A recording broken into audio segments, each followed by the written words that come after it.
bakit ang ilang miyembro ng Quadcom ay nanggagalaiti sa aking mga ex-posts.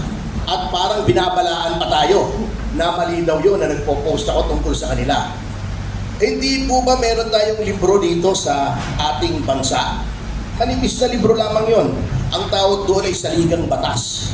At kung ikaw ay pupunta sa Article 3 noon, nakalagay ay may freedom of expression.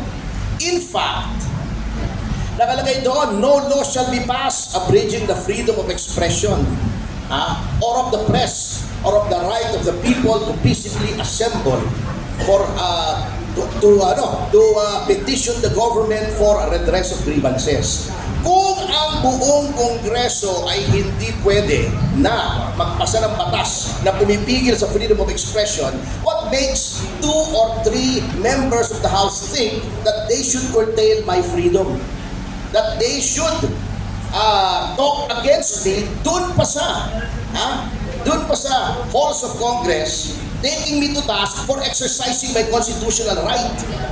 Bakit sila ma-offend? Di ba sabi na ng Korte Suprema? Public officials should not be onion skin. 2 kaso sinabi yan ng Korte Suprema. Sabi ng ating civil code, pronouncements of the pronouncements of the Supreme Court are part of the law of the land. Mambabatas ka. When you took your oath of office, you swore to uphold and protect the laws, the Constitution and the laws of the Republic.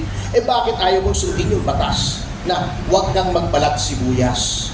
Diba? Kayo ay mambabatas, hindi kayo ang batas at hindi nyo nga pwedeng magpasa ng batas na pumipigil sa freedom of expression. Why are you trying to intimidate me by exercising my freedom of expression outside the halls of the House? Kung doon ko sila binastos, pakulong nila ako. Kung minura-mura ko sila roon, pakulong nila ako. But outside of the House, what business have they in taking me to task for exercising my freedom of expression? Eh kung ganyan yung mga yan, if they're coming after me, they may be coming after you later.